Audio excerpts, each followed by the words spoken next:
우리 보좌 앞에 모였네. 고마우신 아버지 하나님 감사합니다. 지난 3일간에도 변함없는 그 크신 사랑으로 저희들을 붙들어 주시고 모두 귀한 예배 자리로 저희들의 발걸음을 인도해 주시는 그 은혜 참으로 감사를 드립니다. 주님 아버지 하나님, 오늘도 하나님의 귀한 말씀을 선포되어지고 그 말씀 가운데 저희들 나아갈 때 성령 하나님께서 저희들의 마음을 열어주셔서 모두 귀한 말씀을 듣고 깨닫고 그 말씀대로 살아감을 통해서 하나님의 은혜를 누리며 살아가는 저희들의 복된 삶 되게 하여 주시고, 특별히 마음은 어지러운데 여러 가지 사정들로 인하여 육신이 연약하여 또 아버지 삶의 문제들로 인하여 이 자리에 함께하지 못한 우리 귀한 믿음의 권속들 위에도 하나님께서 동일한 은혜로 함께해 주셔서 어디에 있든지 무엇을 하든지 주님의 은혜 가운데 살아갈 수 있도록 성삼위 하나님께서 친히 동행하여 주시고 역사하여 주시옵소서. 감사드리며 예수 그리스도 이름으로 간절히 기도드립니다. 아멘. 우리 다 함께 찬송가 87장, 찬송가 87장 내 주님 입으신 그 옷은 참 아름다워라, 우리 함께 찬송하도록 하겠습니다.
주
오늘 이 저녁에 우리 주신 귀한 말씀은 우리 김순방 권사님 나오셔서 성경 봉독해 주시겠습니다.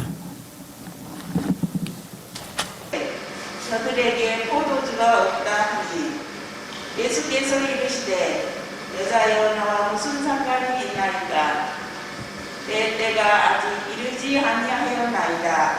그의 어머니가 하인들에게 이르되 너희에게 무슨 말씀을 하시든지 그대로 하라 하시니라. 거기에 유대인의 정결 예식을 따라 그 세 통그는 돌 항아리 6이 놓였는지라. 예수께서 그들에게 이르시되 항아리에 물을 채우라 하신즉 아기까지 채우니 이제는 떠서 연회장에게 갖다 주라 하시매 갖다 주었더니 연회장은 물로 된 포도주를 맛보고도 어디서 났는지 알지 못하되 물 떠온 하인들은 알더라. 연회장이 신랑을 불러 말하되 사람마다 먼저 좋은 포도주를 내고 취한 후에 낮은 것을 내거늘 그대는 지금까지 좋은 포도주를 두었도다 하니라. 예수께서 이 첫 표적을 갈릴리 가나에서 행하여 그의 영광을 나타내시매 제자들이 그를 이르니라. 아멘.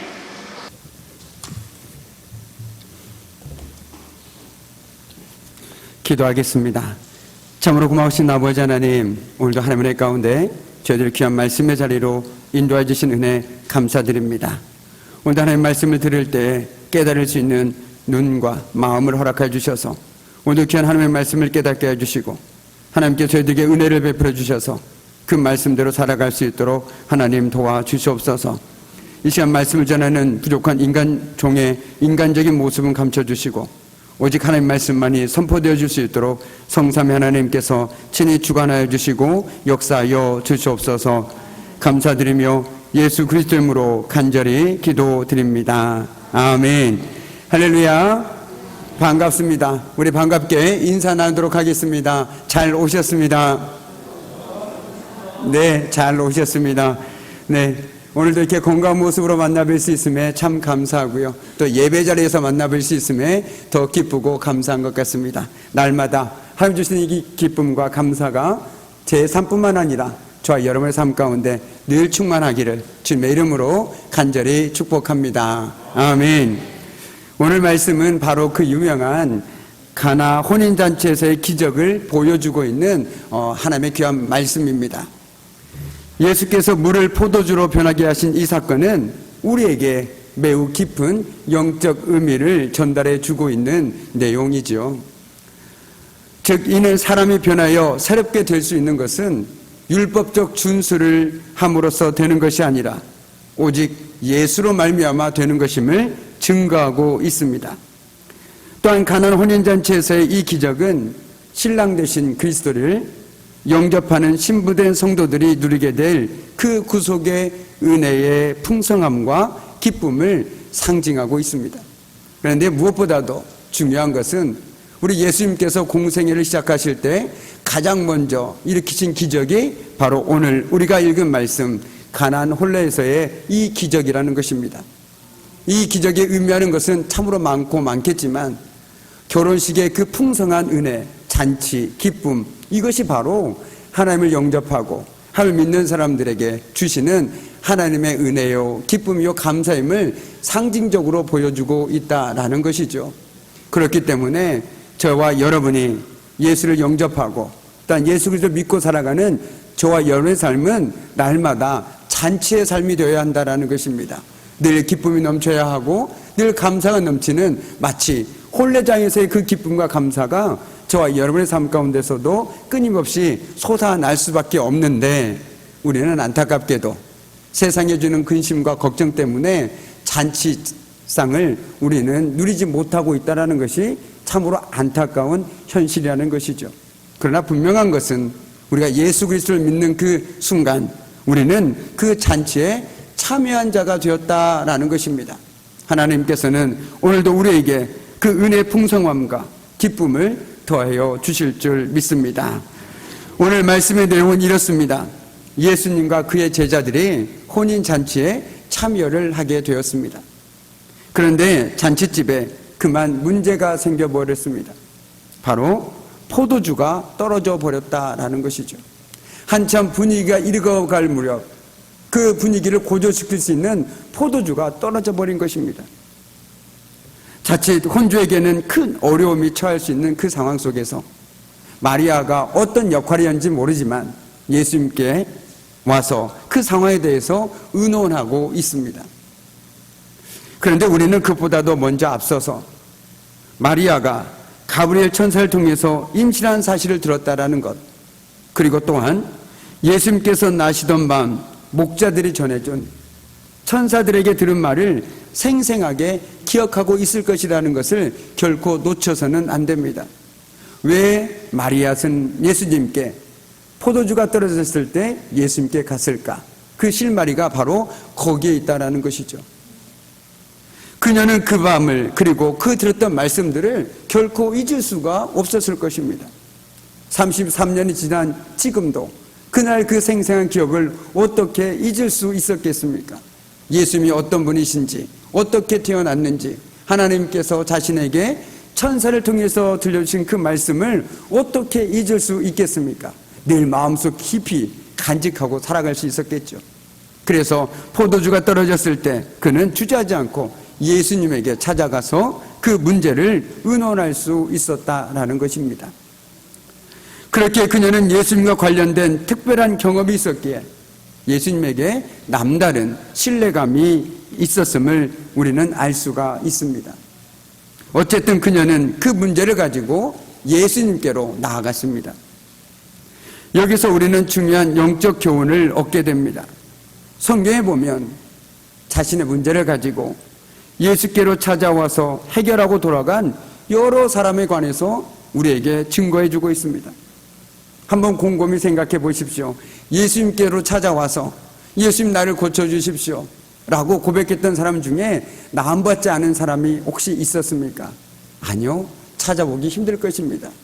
그 누구나 예수님께 찾아와서 고통 중에 있는 이들이 도움을 청하면 우리 주님께서는 그대로 돌려보내지 않으셨습니다. 누구라도 도움이 필요해서 찾아오면 맞아주셨고 그들의 문제를 해결해 주셨습니다.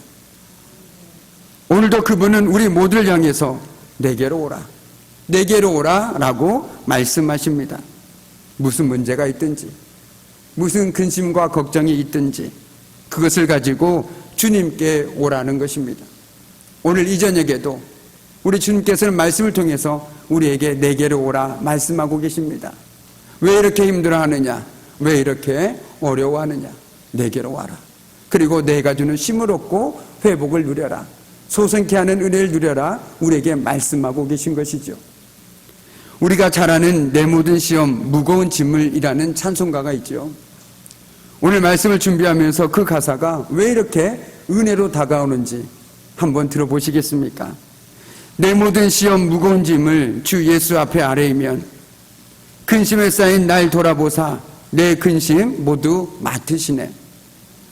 무거운 짐을 나 홀로 지고 견디다 못해 쓰러질 때 불쌍히 여겨 구원해 줄리 은혜의 주님 오직 예수.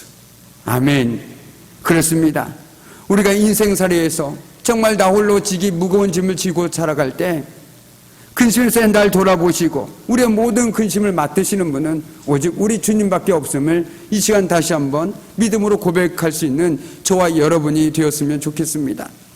더불어서 우리가 무거운 짐을 지고 갈 때 오늘도 은혜로 우리를 붙들어주고 계시는 분이 우리 주님이심을 다시 한번 깨달을 수 있는 저와 여러분의 삶이 되기를 간절히 소망합니다. 그러므로서 오늘도 우리 모두를 향해서 내게로 오라, 내게로 오라 부르시는 우리 주님께 우리 무거운 모든 인생의 무거운 짐을 내려놓고 그분의 도우심과 은혜를 누리며 살아가는 저와 여러분의 복된 삶 되기를 주님의 이름으로 간절히 축복합니다. 아멘. 오늘 예수님의 어머니 마리아가 하인들에게 이렇게 말을 합니다. 5절 말씀입니다. 그의 어머니가 하인들에게 이르되 너희에게 무슨 말씀을 하시든지 그대로 하라 하니라. 아멘. 분명히 마리아는 예수님께서 어떤 방법을 취할 것을 확신하고 있었습니다. 그렇기 때문에 종들에게 이렇게 말할 수 있었던 것이죠. 예수님께서 뭐라고 하시든지 너희들은 그대로 해라 라고 말입니다. 이것이 바로 믿음인 것이죠. 예수님께서 그들에게 명령한 것은 참으로 간단해 보입니다. 유대 사람의 정결예법에 따라 그곳에는 돌로 만든 물 항아리 6개가 있었습니다. 그런데 그 항아리를 물로 가득 채우라는 것입니다. 그런데 오늘 말씀 가운데 특별히 하인들의 반응에 주목하고자 합니다. 물론 그들이 하인이기 때문에 시킨 대로 해야겠죠. 그런데 그들이 한 일을 보면 다음과 같습니다. 먼저는 마리아에게 이런 말을 듣죠. 무슨 말씀을 하시든지 그대로 해라. 두 번째는 물을 채우라. 그리고 갖다 주라 라는 말을 듣게 됩니다.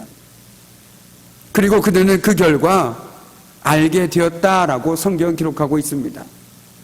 거기 있는 모든 사람은 그 포도주가 어디서 왔는지 모르지만 적어도 그 하인들은 알고 있었다라는 것이죠.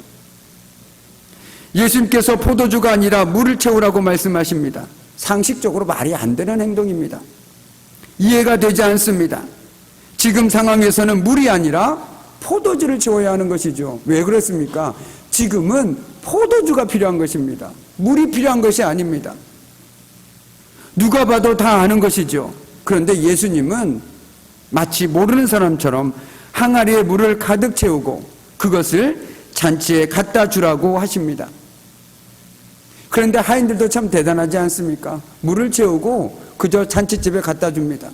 만약에 성경에 나와 있지 않지만 우리가 조금 상상해 본다라면 그 물을 먹고 만약에 그것이 포도주로 변하지 않았다라면 그 하인들은 어떻게 됐을까요? 아마 심한 욕설과 구타와 모르겠습니다. 어떤 일들이 펼쳐질지는 우리는 대강 짐작은 할 수 있을 것 같습니다. 그런데도 불구하고 그들은 예수의 말씀대로 묵묵히 물을 채웠고 예수의 말씀대로 그들은 행동하였습니다. 그런데 우리 삶에서도 때론 우리가 이해할 수 없는 일들이 일어날 때가 있습니다. 또한 내 생각과 경험으로는 도저히 이해할 수 없고 납득할 수 없는 일들을 요구받을 때가 있습니다. 정말 이렇게 해야 하나? 이게 맞는 걸까? 내가 왜 이것을 해야 하지? 내가 왜 이 사람하고 지금 이것을 하고 있어야 하고 내가 왜 이 사람을 만나고 있어야 하지? 도저히 이해할 수가 없는 그런 상황들 속에 그런 만남들 속에 우리가 놓여질 때가 있다라는 것이죠. 그때 저와 여러분에게 필요한 것이 바로 믿음입니다. 내 방법과 생각보다도 하나님의 말씀을 더 신뢰하는 것이죠. 분명 하나님의 뜻이 있을 것이다. 그 가운데서 하나님께 하나님의 뜻을 구하며 하나님 이 시간 속에서 이 일 속에서 이 만남 속에서 하나님께서 나에게 요구하시는 것이 무엇입니까? 나로 하여금 깨닫게 해주십시오라고 기도할 수 있는 사람이 진짜 믿음의 사람이라는 것이죠. 나 이 자리 싫다. 나 이 일 하기 싫다. 나 저 사람하고 더 이상 상종하기 싫으니까 난 갈래. 이건 믿음의 사람의 태도가 아니라는 것이죠. 어떻게 내가 하고 싶은 것만 하겠습니까? 내가 어떻게 만나고 싶은 사람만 만나며 살겠습니까? 그것은 교회 밖의 사람들이 더 잘 알고 있습니다. 그렇다면 교회 밖의 사람들과 저희들의 다른 점이 과연 무엇이 있냐 말입니까? 전혀 하나도 없습니다. 그런데 성경은 끊임없이 우리에게 얘기해주고 있는 것 중에 하나가 무엇이냐면 우리는 결코 하나님을 다 알 수 없다라고 계속해서 강조해서 말해주고 있습니다. 너의 지혜가 아무리 뛰어나다고 할지라도 하나님의 지혜에 이를 수 없다라는 것입니다. 그런데 우리는 마치 하나님을 다 아는 것처럼 행동하고 이것은 하나님의 뜻이 아니야 라고 서심없이 판단하고 행동해버린다라는 것이죠. 결코 그렇지 않습니다. 우리가 아주 사소하게 여기는 것들 속에서도 일들 속에서도 하나님의 역사는 일어나고 있다는 것이죠. 무조건 내가 큰 일을 해야만 좀 뭔가 드러나는 일을 해야만 하나님께서 영광을 받으시고 하나님의 일이 역사가 드러나는 것은 결코 아닙니다. 남들 모르게 아주 자그마한 손길 가운데서도 하나님께서 함께 하시고 하나님의 역사가 드러난다라는 것을 우리는 기억하고 살아가야 된다는 것이죠. 반대로 얘기한다면 내가 누군가에게 아주 작은 정말 사소한 것 하나 때문에 그 사람에게 거친 돌이 될 수도 있다는 것을 또한 기억해야 된다는 것입니다. 그런데 아까 우리가 찬양하면서 얘기했죠. 하나님께서 기뻐하시는 것 중에 가장 기뻐하시는 것은 한 영혼이 주님께 돌아오는 것이라고. 그런데요, 주님께 돌아오는 것이요, 물론 많은 것들도 해야겠지만 때로는 정말 아주 사소한 것들을 통해서도 그 사람의 마음을 감동을 줄 수 있고 그 사람을 주님께 인도할 수도 있고, 오히려 반대로 그 사람이 주님께 오는 것을 막을 수도 있다는 것을 우리는 기억해야 합니다. 그렇기 때문에 저와 여러분에게 필요한 것이 바로 겸손한 믿음이라는 것이죠. 주님, 저는 주님의 뜻을 다 알 수 없습니다. 그러나 지금 당장 주님께서 나에게 깨닫게 해주신 만큼만이라도 내가 순종할 수 있는 믿음을 나에게 주십시오라고 기도할 수 있다면 지금 순간 나에게 주어진 일, 내가 할 수 있는 일에 최선을 다하며 살아가지 않겠습니까? 오히려 그것들을 통해서 하나님께서는 영광을 받지 않으시겠습니까? 오늘 말씀도 마찬가지죠. 우리가 하나님의 말씀을 이해할 수 없고 납득할 수 없는 그 상황 속에서 진짜 믿음이 요구되어지는 것입니다. 나는 이해할 수 없지만 그럼에도 불구하고 하나님께서 이 일을 통해서 영광 받으실 것이다, 하나님의 뜻이 있을 것이다 라고 믿음으로 고백하는 사람이라면 그 일을 대하는 태도가 달라집니다. 결코 작은 일에도 소홀하지 않습니다. 마치 모든 일을 죽게 하듯이 내 온 마음과 정성을 다하여 하게 된다는 것이죠. 그 사람의 모습을 통해서 하나님께서 영광받지 않으시겠습니까? 하나님께 기쁨이 되지 않겠습니까? 바로 그것이 저와 여러분의 삶의 모습이 되어야 된다는 것이죠. 내 방법보다 하나님의 말씀을 더 신뢰하고 설령 이해되지 않을지라도 우리가 순종하며 나아갈 때, 그럴 때 기적이 일어나게 된다는 것이죠. 우리가 생각하지 못했던 일들이 우리 삶 가운데 일어나게 된다는 것입니다. 어떻게 그런 일이 일어날 수 있을까? 그런데 가만히 생각하고 또 생각해 보면 그 실마리는 누군가의 작은 순종에서부터 시작된다는 것들을 우리는 깨닫게 되어집니다. 오직 말씀의 능력을 의지하고 그 말씀하신 분을 신뢰하고 순종할 때 저와 여러분의 삶은 기적의 현장이 될 줄 믿습니다. 그렇게 가나에서의 첫 번째 기적은 예수님의 말씀에 순종함으로 일어날 수 있었습니다. 그렇습니다. 오늘 우리에게도 능력의 말씀이 저와 여러분 가운데 있습니다.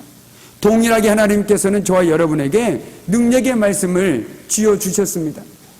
바라기는 오늘 이 밤 언제나 신실하신 그 주님의 말씀을 의지하고 순종하는 삶을 통해서 하나님의 크신 은혜와 사랑을 누리며 사는 저와 여러분의 삶이 되기를 주님의 이름으로 간절히 축복합니다. 아멘. 우리 9절 말씀을 함께 읽도록 하겠습니다. 9절 말씀입니다.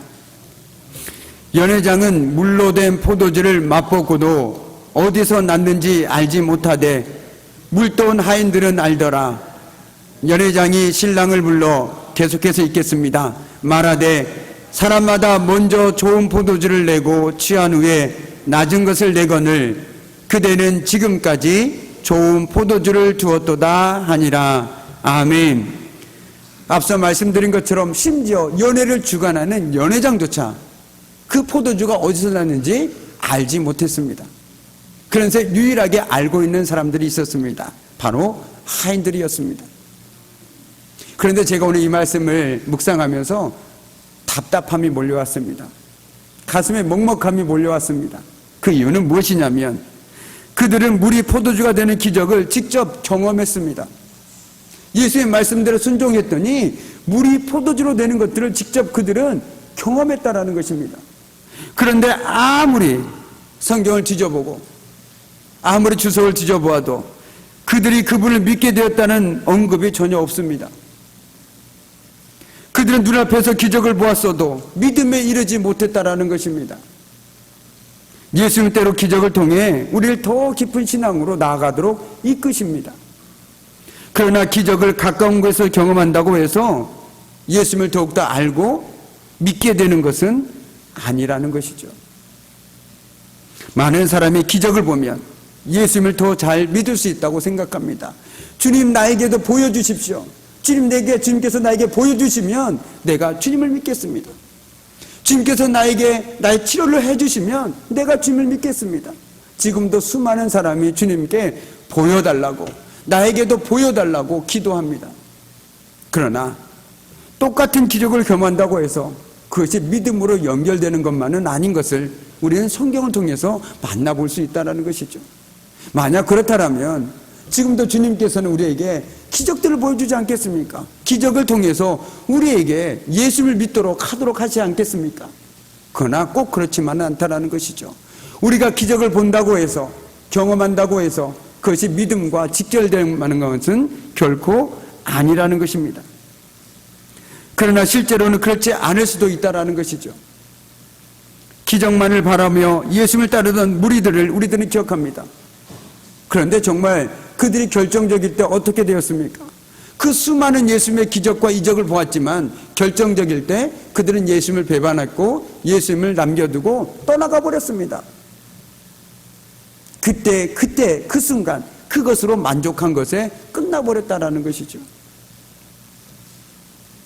우리가 예수님을 따를 때 필요하면 그분은 기적도 경험하게 하시고 그것을 통해서 우리를 더 깊은 신앙의 세계로 이끌어 가실 것입니다. 그러므로 기적을 쫓기보다 주님 나에게 보여주십시오, 내 삶에도 기적을 경험하게 해주십시오라고 부르짖기보다 말씀을 통해 다가오시는 주님을 깨닫게 해주시고 그 말씀을 통해서 내가 주님을 더 붙들게 해주십시오라고 기도해야 되는 것이 바로 저와 여러분의 삶이라는 것입니다. 기적이 없다라는 것이 아닙니다. 분명히 하나님께서는 필요하시다라면 저와 여러분의 삶 가운데도 기적을 분명하게 보여주실 것입니다.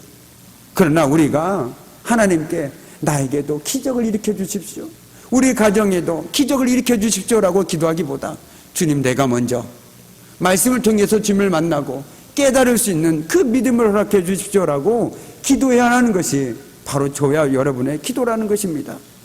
하나님께서 필요하시다라면 분명 우리의 삶 가운데 기적을 일으켜 주시는 것은 하나님의 뜻이요 하나님의 주관대로 하지 않겠습니까? 그러나 우리가 그 기적을 경험하더라도 하나님의 뜻을 깨닫지 못한다라면 그것은 단순한 기적에 그치지 않는다라는 것이죠. 그럼으로써 오늘도 우리는 기적을 쫓기보다 말씀을 쫓는 저와 여러분이 되기를 소망합니다. 말씀의 뜻을 깨닫기를 소망하고 하나님께 은혜를 구하는 저와 여러분이 되어주기를 간절히 소망합니다. 그러므로써 오늘도 우리 삶에 베풀어 주시는 소소한 하나님의 은혜를 발견하고 그 누구보다도 크게 기뻐하고 감사하며 살아가는 저와 여러분이 되기를 간절히 소망합니다. 아멘. 우리 11절 말씀입니다. 예수께서 이 처음 표적을 갈릴리 가나에서 행하여 그 영광을 나타내심에 제자들이 그를 믿으니라. 아멘. 기적을 베푸는 분명한 이유가 있습니다. 오늘 예수님께서도 기적을 베푸신 이유가 있습니다. 그 기적의 이유는 바로 두 가지였습니다. 먼저는 오늘 말씀에 있는 것처럼 하나님의 영광을 나타내는 것이었습니다. 우리가 흔히 듣거나 하는 말 중에 우리가 하나님께 영광을 돌린다라는 말이 있지 않습니까? 우리 하나님께 영광을 돌립시다, 모든 영광을 하나님께 돌립시다 라고 말하지 않습니까? 그런데 그 영광이라는 것은 바꿔 얘기한다면 하나님이 드러나게 해줍시다 라고 바꿔 표현할 수 있습니다. 그러니까 하나님의 하나님 되심을 보여준다, 즉 하나님이 드러나게 한다라는 것이죠. 우리가 일례로 주일날마다 특성을 통해서 하나님께 영광을 돌리지 않습니까? 그래서 우리가 하나님께 영광을 돌립시다라고 얘기하는 건 우리의 찬양을 통해서 내가 드러나면 안 된다라는 거예요. 아, 저 사람 찬양 정말 잘하는구나, 와 정말 너무 멋있다, 이게 드러나면 그것은 하나님께 영광을 돌리는 게 아닙니다. 나에게 영광을 돌리는 것이죠. 왜요? 내가 드러나니까. 그러나 우리는 늘 어떤 삶을 살아야 됩니까? 하나님께 영광을 돌리는 삶을 살아야 된다는 것이죠. 바꿔 얘기한다면 내가 드러나는 것이 아니라 하나님이 드러나는 삶을 사는 것이 바로 하나님께 영광 돌리는 삶이라는 것입니다. 우리가 찬양을 통해서 우리가 하나님께 영광의 박수 올립시다라고 바꿔 얘기한다는 것은 찬양을 통해서 하나님이 더 높이 드러날 수 있도록 하자라는 의미라는 것이죠. 그래서 우리가 주일마다 사람에게 박수 치지 말고 하나님께 영광의 박수를 치자라는 의미가 바로 그 의미라는 것입니다.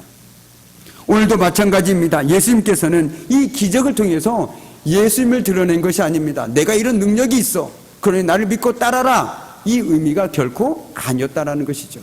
오히려 이 기적을 통해서 하나님을 드러냈다라는 것입니다. 그것이 바로 하나님께 영광을 나타냈다라는 것이죠. 그리고 궁극적으로 이 기적을 통해서 하나님의 영광을 드러내고 더불어서 제자들로 하여금 믿음을 갖게 하기 위한 목적이었다라는 것입니다.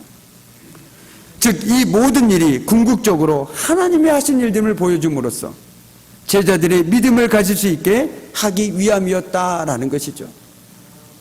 제자들은 예수님을 따라 나섰습니다. 우리가 아는 것처럼 자신의 가족도 버리고 내가 하는 일마다 모든 걸 다 뒤로 넘겨두고 오직 예수님만을 따라 나섰습니다. 그런데 저와 여러분도 신앙의 길을 걸어가지만 가끔은 이런 생각들이 언뜻 스쳐 지나갈 때가 있을 것입니다. 정말 예수만 믿어도 되는 것일까? 내가 좀 다른 걸 뭔가 해야 되지 않을 것일까? 이런 의심과 이런 불안감과 염려가 우리의 마음을 짓누를 때가 있다는 것이죠. 그런데 제자들이라고 안 그랬을까요? 지금이라도 다시 부모님에게 돌아가야 되는 거 아닐까? 빨리 지금이라도 내 생업으로 돌아가서 내가 먹고 살 것들을 해야 되지 않을까? 이런 염려와 불안이 그들 마음속에 있었다라는 것이죠. 이런 제자들에게 오늘 가나안 혼인잔치의 기적은 하나님이 아니면 행하실 수 없는 기적을 그들에게 보여주신 것입니다. 그럼으로써 그들에게 확신을 갖게 했다라는 것이죠. 그래, 이분에게 내 인생을 걸면 되겠구나. 더 이상 불안해할 필요가 없겠구나.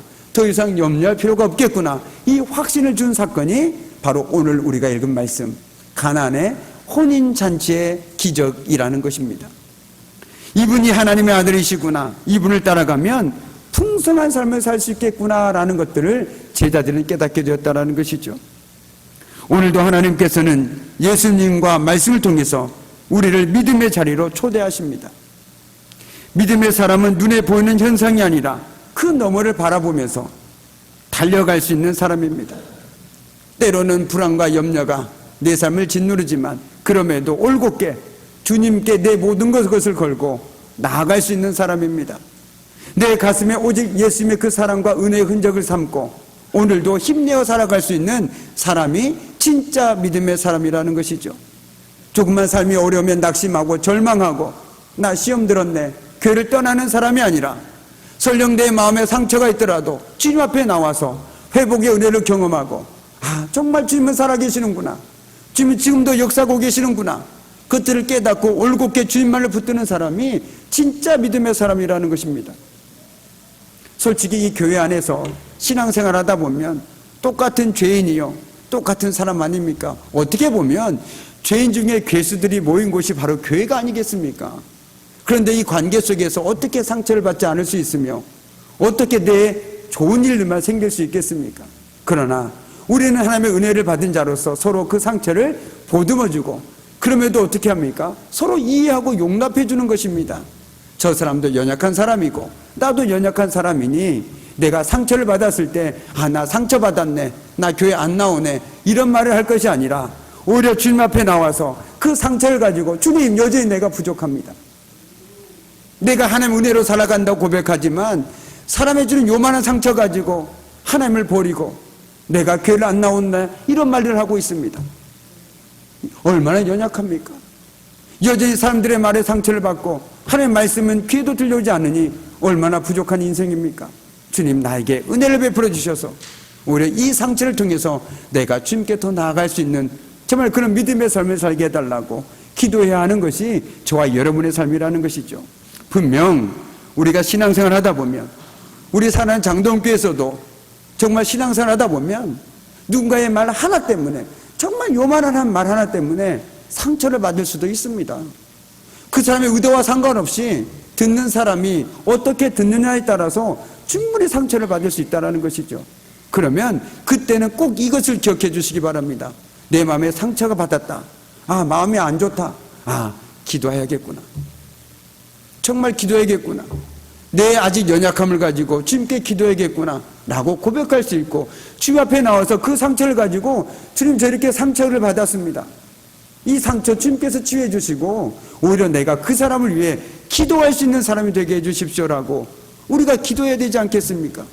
그래야만 우리 장동교회가 더욱더 사랑 안에서 한 마음으로 같은 것을 보면서 더욱더 2020년을 희망 가운데, 기대 가운데 준비하며 나아갈 수 있는 것 아니겠습니까? 서로 상처받았다고, 나 교회 안 나온다고, 이제 예배 드릴 마음도 없다고, 이건 절대로 있어서는 안 되는 일이라는 것이죠. 우리는 전부 다 하나님께 은혜 받은 사람입니다. 빚진 자입니다. 그리고 너나 나나 누구나 다 할 것 없이 연약한 사람들이라는 것이죠. 완전한 사람이 아니라는 것입니다. 그렇기 때문에 오늘 말씀처럼 우리는 눈에 보이는 것들과 내가 이해할 수 있는 것들만 납득하지 마시고, 오히려 내가 상처를 받고 연약했을 때 오히려 주의 은혜와 도심을 구하면서 그 순간에 내 믿음을 발휘할 수 있는 저와 여러분의 삶이 되었으면 좋겠습니다. 이제 말씀을 마무리 짓도록 하겠습니다. 오늘도 우리는 하나님의 귀한 말씀을 들었습니다. 그 말씀이 어쩌면 늙은 아브라함과 사라에게 아들을 주겠다고 했을 때 그들이 웃었던 것처럼 그저 웃음으로 반응할 수도 있습니다. 그런 일이 일어날 수 있겠어? 에이, 그건 성경 이야기일 뿐이지 라고 그냥 웃음으로 넘겨버릴 수도 있습니다. 그것은 우리가 하나님께서 하실 일을 약속에 근거하기보다 상식으로 이해하려고 하기 때문입니다. 그러나 하나님은 그런 우리에게도 동일하게 묻고 계십니다. 나 주가 할 수 없는 일이 있느냐? 나 주가 할 수 없는 일이 있느냐? 내 경험과 지식보다 하나님의 말씀을 앞세우고 설령 이해되지 않더라도 믿음으로 순종하는 저와 여러분의 복된 삶 되기를 간절히 소망합니다. 그러므로서 오늘도 우리를 향해서 그 무거운 짐을 지고 내게로 오라, 정말 내게로 오라 말씀하시는 우리 주님께 모든 인생의 무거운 짐을 내려놓고 주님의 말씀대로 순종하는 삶을 통해서 오늘도 우리 주님이 주시는 은혜와 기쁨을 누리고 살아가는 저와 여러분의 복된 삶 되기를 주님의 이름으로 간절히 축복합니다. 아멘. 기도하시겠습니다. 참으로 고마우신 아버지 하나님, 오늘 예수님께서는 가나안 혼인잔치에서의 그 귀한 기적을 통해서 오늘 우리들에게 하나님의 풍성한 은혜로 인한 삶을 어떻게 살아야 하는지 깨닫게 해 주셨습니다. 주여, 오늘도 우리 귀한 하나님의 말씀을 들었습니다. 오늘도 하나님께서는 우리들에게 내게로 오라 말씀하여 주시고 모든 인생의 무거운 짐을 주님께 내려놓고 오직 주의 말씀에 순종함을 삶을 통해서 주의 은혜를 드리는 삶을 살라고 우리에게 부르고 계십니다. 오늘 그 부르심에 믿음으로 응답하며 살아가는 저희들의 복된 삶 될 수 있도록 주님 도와주시옵소서. 감사드리며 예수 그리스도 이름으로 간절히 기도드립니다. 아멘. 우리 찬송가 288장 예수를 나의 구주 삼고 함께 우리 믿음으로 찬양송하도록 하겠습니다. 찬송가 288장입니다.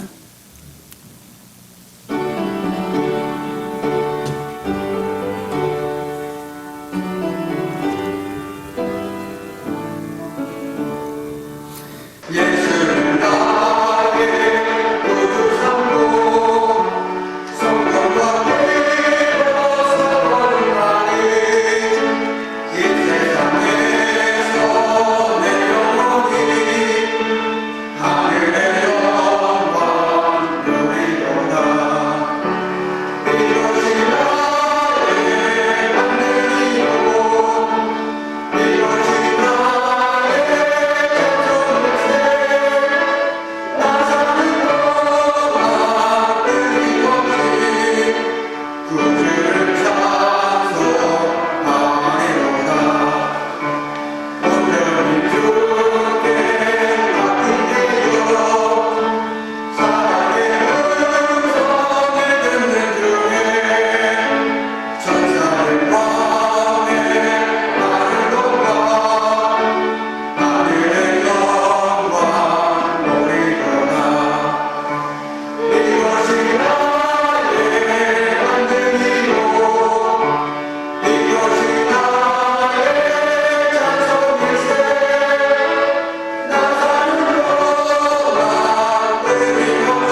아멘. 제가 축도함으로 우리 수요 기도회를 마치도록 하겠습니다.